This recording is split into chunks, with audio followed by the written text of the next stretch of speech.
Sesaat lagi Anda akan menyimak Bincang Psikologi Keluarga. Baik sahabat MK, terima kasih banyak Anda masih menyimak kami di MK FM Bandung, Yogyakarta, Dabu Singep, dan Subang, Inspirasi Keluarga Indonesia. Perbincangan kita hari ini akan kami dedikasikan bagi Anda ataupun siapapun yang sedang galau, yang sedang gamang dengan keputusan-keputusan besar yang akan diambilnya di hari-hari ini atau menjelang akhir tahun, sahabat MK, atau dalam kondisi apapun. Ada sebuah hal yang besar yang ingin Anda putuskan, tapi tampaknya Anda masih maju mundur. Istikharah mungkin sudah dilakukan berkali-kali, tapi masih berat begitu untuk memutuskan karena takut. Seperti apakah kita bisa melampaui ketakutan dalam memutuskan? Selamat menyimak Bincang Psikologi Keluarga bersama dengan Pak Wasmin Al-Rishad dan Ibu Lilis Komaria. Dan insya Allah kita akan berbincang, Alhamdulillah, bersama dengan Pak Wasmin dan juga Ibu Lilis yang sudah terhubung bersama dengan kita. Alhamdulillah. Assalamualaikum warahmatullahi wabarakatuh, Pak Wasmin, Bu Lilis. Waalaikumsalam warahmatullahi wabarakatuh. Alhamdulillah. Bagaimana kabarnya Pak Wasmin, Bu Lilis? Alhamdulillah luar biasa. Allahu Akbar. Allahu Akbar. Baik, ini adalah tema yang bagi saya cukup menarik. Saya juga seringkali mendapati saya dalam kondisi seperti itu, Pak Wasmin, Bu Lilis. Ketika akan memutuskan sesuatu itu rasanya kok berat, rasanya kok maju mundur, apalagi hal-hal yang sangat penting dalam kehidupan yang boleh jadi akan mengubah peta hidup ataupun mengubah ya pokoknya yang berat-berat lah, jadinya takut begitu ya. Nah, kita bisa ngobrol dari mana nih? Karena memutuskan sesuatu itu pasti setiap orang pernah mengalami, begitu ya, Pak Wasmin. Boleh silakan Ya, sambil menyapa sahabat MK. apalagi orang tua yang sudah mendaftarkan anaknya ke perguruan tinggi, tiba-tiba anaknya pengen keluar, Aduh, ini dia. pengen pindah. Iya. Nah, ini memang minggu-minggu ini banyak kasus di mana anak yang sudah keterima, orang mah susah mau bisa dapat perguruan tinggi. Ini sudah masuk, Mhm. tiba-tiba pengen mundur. Iya. Ada yang kecewa karena pilihan pertamanya tidak lolos, sehingga di pilihan kedua ini dia tidak mau. Padahal yang milih dia sendiri loh Masya awalnya. Allah, iya ya. Jadi saya pikir karena cuma ini aja, tingkat satu aja nih sekarang. Ternyata ada juga yang udah mau naik ke tingkat kedua nih semester 3. Mhm. Tiba-tiba mogok, mundur gitu. Jadi ini kan ketika kita tanya, ini kemarin waktu milih ini keputusan siapa? Iya. Ya saya sih, tapi atas saran dari orang tua. Oh. Nah, dia bilang saya yang memutuskan, Mhm. tapi ada kata tapi di situ, Iya. tapi atas saran orang tua. Iya, iya. Berarti kan orang tua hanya menyarankan kan? Saya bilang Betul, gitu. betul. Iya, tapi kalau aku ini nggak enak juga. Nah di situ ada kata-kata nggak enak gitu. Mhm. Padahal ini bukan laki-laki, bukan perempuan, bukan laki-laki, nggak kenal jenis kelamin masalahnya di sini. Ada yang perempuan, ada yang laki-laki.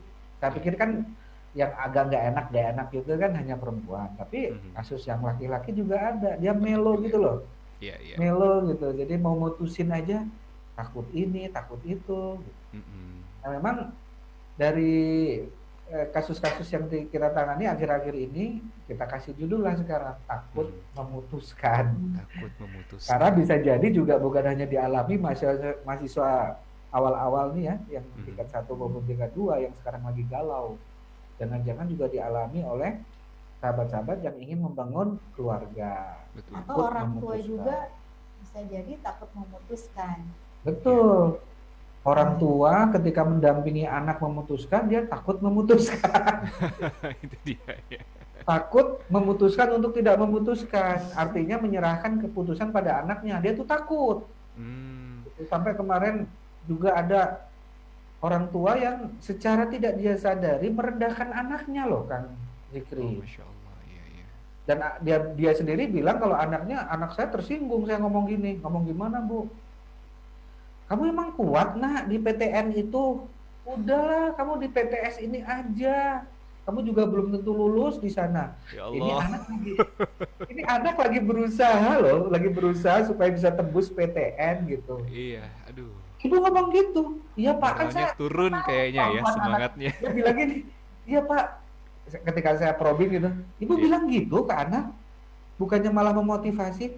Saya kan tahu Pak kemampuan anak saya. Emang kemampuan anak ibu emang gimana gitu? Iya. Ya, nggak Bu, terserah kemampuan anak ibu berapa, IQ anak ibu berapa. Tapi kalau anak lagi semangat ngejar sekolah ke PTN, ke luar negeri, ibu ngomong gitu, itu tuh mendowngrade loh, itu mendemotivasi loh kalimat ibu bapak. Saya bilang gitu. Iya, iya. Jadi betul ya, Belis ya. Orang tua juga kadang-kadang Ya, meskipun kadang juga saya ya Pak Wasim, misalnya berkaitan dengan anak saya. Mhm. Saya punya ekspektasi, saya tahu lah dari pengalaman. Iya. Tapi khawatirnya nanti malah dia seenaknya ke saya, malah ya misalnya kan ini bunda yang minta gitu. Nah, jadi saya ya silakan, kamu Iya. yang menjalani, mangga mau gimana, yang penting sudah memilih. Mhm. Nah kayak kemarin Pak Wasmi, anak saya juga keterima di satu PTS, satu PTN. PTS-nya udah masuk uang gitu. Iya. Nah terus saya bilang, coba kamu pikirkan lagi mau yang mana. Ini bukan bunda yang mau kuliah, tapi kamu. Nah terus kalau dia bilang kalau PTS asik, agak jauh dari rumah.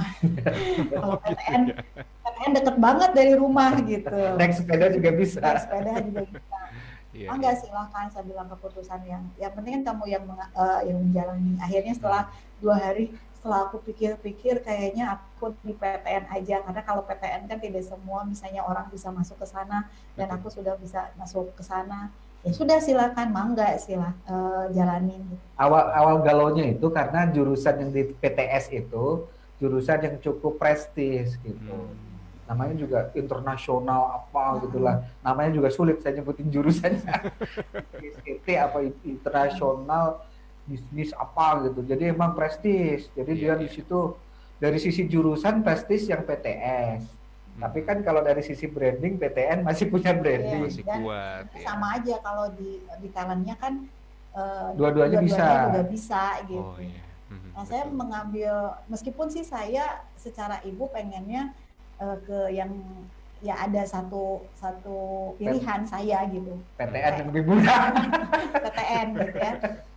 Meskipun begitu, tapi saya harus benar-benar menerima nih, karena nanti jangan sampai saya tiba-tiba kan muda suruh saya ke sana. Gitu. Oh Nah, ya itu dia ya. Jadi Bu Lilis barusan sedang menyampaikan bagaimana orang tua perlu memutuskan untuk tidak memutuskan berhubungan dengan pilihan anak. Kita itu ngerem betul ya, Bu Lilis, kita ngerem agar kita tidak mutusin tuh. Meskipun milih kita PTS atau secara PTN. pengalaman gitu. tahu lah ya. Iya. Secara pengalaman soal itu. Jadi membiarkan dia, kita memutuskan untuk membiarkan dia memutuskan, itu bagian dari dilema psikologis loh kadang-kadang Kang Ziggy. Oh iya iya. Gitu. Dan saya tersadarkan Pak Wasmin, ada seorang tokoh mengatakan begini, membahagiakan anak itu satu, membiarkan anak untuk memutuskan pilihannya. Ketika anak punya keputusan pilihan sendiri, itu orang tua sudah membuat anak bahagia. Nah, saya terinspirasi dari tokoh itu ya juga ya gitu, karena emang kan jadikanlah anak kita kuat mentalnya. Kuat mental itu salah satu anak berani memutuskan. Betul. Jadi karena apa? Saat dimana anak-anak kita sedang memutuskan, di saat itu nasibnya sedang dibentuk, takdirnya sedang dibentuk. Jadi kalau garis adalah kumpulan titik-titik, maka nasib adalah kumpulan keputusan-keputusan. Nah, kalau keputusan berhubungan dengan anak kita yang buat, ini nanti jadi problem, di mana anak kita tidak merasa menjadi dirinya sendiri, merasa tidak bebas menentukan nasibnya sendiri, dikontrol-kontrol, dan akibatnya bagi orang tua juga nggak bagus ya Bu Lilis ya. Nanti kalau ada apa-apa, dia akan nyalain siapa? Kalau kita yang mutusin, kalau ada apa-apa dia akan nyalain kita loh. Iya. Papa sih dulu, mama sih dulu, Umi sih dulu, Abi sih dulu, gitu kan. Juga kadang anak-anak itu dia memutuskan sendiri cari celah untuk menyalahkan orang lain. Iya, tadi itu yang dialog tadi, yang milih jurusan ini siapa? Yang memutuskan siapa? Aku sih Pak Wasmin, tapi atas saran orang tua. Itu saran, itu kan cuma saran. Iya, kamu iya, tetap iya. punya hak prerogatif untuk mutusin sendiri gitu. Mhm. Termasuk juga ketika udah mutusin jurusan itu, di semester 1 kan ada kesempatan sebetulnya Kang Zikri untuk pindah jurusan. Oh, iya, iya. Ada gitu. Tapi dia nggak ngurus sendiri gitu. Masih nyeret-nyeret orang tuanya misalnya, "Pak, aku mau pindah jurusan. Tolong dong bantuin." Kenapa kamu minta bantuan orang tua? Urus aja sendiri lah, udah mahasiswa. Oh ya, dia juga baru mikir tuh. Oh ya, kenapa ngurus sendiri? Urus sendiri. Orang tua kan di ujuk-ujuk tahu kamu udah jurusan pindah jurusan. Emang kalau kayak gitu terus dia marah. Marah kenapa coba? Uangnya juga sama, nggak ada. Kalau efeknya terhadap finansial, memang boleh kamu mengkomunikasikan. Iya, iya. Tapi ini kan pindah jurusan di kampus yang sama, apalagi masih jurusan yang sama, saya pikir nggak akan ada perubahan finansial lah gitu. Betul, Jadi betul. pindah aja lah, udah dewasa. Nanti marah-marah kalau udah terakhir juga tinggal tanya kenapa mama marah. Ini kan jurusan, aku yang jalanin. Mhm. Biaya nggak nambah, kenapa marah? Nah gitu aja. Nah Mhm. masalahnya sekarang dia udah semester 3, Oh, katanya iya. agak sulit untuk pindah jurusan. Tapi kalau bisa urus sendiri aja lah. Daripada Mhm. dia mundur, nggak mutung, mau nggak kuliah, gara-gara merasa salah jurusan. Nah, Iya. ini yang kemudian kita bantu sebagai orang tua. Di mana dia ketika salah jurusan, salah memutuskan, benar-benar karena salah atau karena membuat masalah aja gitu. Iya, iya, Pak iya. Wasmin, Ya. kalau berkaitan dengan takut memutuskan juga ini untuk yang kaum laki-laki, dia misalnya mau meminang perempuan, Nah, maju mundur, Iya. dan akhirnya keduluan bisa jadi ya ada kasus. Ini Ada banyak pengalaman seperti ini, Bu, ya? Iya, jadi nggak berani gitu ya, Iya, iya. mengutarakan gitu. Keduluan, ada Hmm. yang Kebayang itu akhirnya, ngebatinya berapa lama, Bu? iya, akhirnya laki-lakinya sebenarnya saya itu suka ke kamu. Loh, kalau perempuan kan simpel, siapa yang yang duluan duluan berani Iya. memutuskan. siapa yang serius Iya, ya. Betul, siapa yang betul. berani memutuskan serius datang ke rumah itu kan yang benar-benar kalau kata perempuan, kata saya ya gitu. Kata Iya, perempuan iya. yang lain juga. Kata si laki-lakinya, aku kan udah serius datang bawa martabak, bawa batagor. Nah, cuman datang bawa batagor tapi nggak berani memutuskan, ya kalah sama yang nggak bawa apa-apa tapi langsung lamar gitu. Kesalip. Betul, betul, betul. Masya Itu Allah, ya. kaduhungna teh saumur-umur. Ah, Aduh, itu dia. Tidak akan pernah terlupa tampaknya pengalaman itu, ya. Baik, ini Masya Allah. wah, kalau Martabak. saya kan termasuk yang cepet Bu Lis Oh, memutus. aduh, itu ya. Yang lainnya menyesal Bu Lis. Masya Allah, Masya Allah. Baik, Pak Wasid Bu Lili, sebetulnya tentang takut mengambil keputusan itu ini cukup umum ya. Maksudnya cukup umum itu bisa dikaitkan dengan konteks yang cukup banyak. Nanti kita ingin juga coba gali ya. Ini sebetulnya akar masalahnya dari mana sih? Kenapa orang itu bisa sulit untuk memutuskan, bisa takut, dan efek-efeknya dari apa saja. Nanti kita insya Allah akan bincangkan di sesi kedua.